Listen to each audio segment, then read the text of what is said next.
let's talk about melasma. Melasma is when the pigment producing cells, your melanocytes, produce too much pigment, melanin, and this can lead to patches of pigmentation, hyperpigmentation on the skin surface. Normally this occurs in sort of a mask across the face and the nose, but it can also occur in other parts of the body. So what causes melasma? Well, the exact causes are unknown. However, there are several factors that may play into it. So things like hormones, pregnancy, birth control pills, HRT, and also issues with your thyroid can lead to melasma. Some medications like anti-epileptics can also trigger melasma. Often the question is asked whether melasma is hereditary. Now, although it is not hereditary, there definitely is a family history component. If you have a family member with melasma, you might be more likely to get it. The most important thing to realize about melasma is that it cannot be cured at this present time, but there are treatments available to help get on top of it. Treatments for melasma. So number one, it's important to avoid the triggers. So if you know that you have got melasma, potentially from birth control pills or HRT, it's important to stop taking those. Also try to avoid excess sun exposure, as we know that this can trigger melasma and make your pigmentation worse. Really important to think about sun protection. If you're already suffering from hyperpigmentation and melasma, exposing your skin to the sun can mean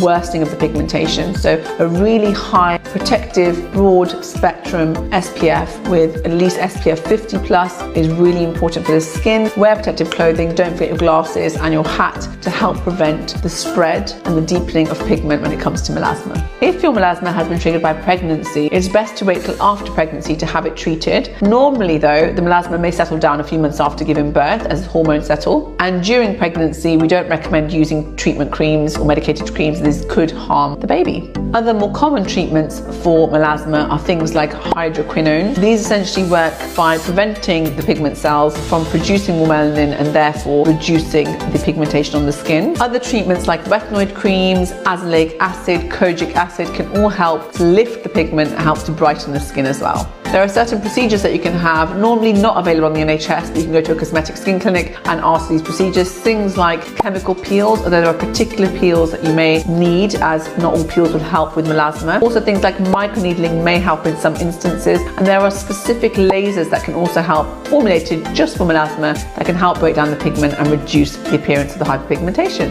Unfortunately, for some people, despite trying all these treatments, they will still have melasma, and if you stop treatments, often the melasma will come back. So skin camouflage is another way in which you can cover up the melasma, and this is using really thick pigmented creams to help cover up the pigmentation. You can definitely speak to your NHS GP for more information on this. Not all hope is lost though. There are new treatments on the market, and scientists have found that tranexamic acid, which is a medication, can be used topically and taken orally to help treat melasma. So watch this space.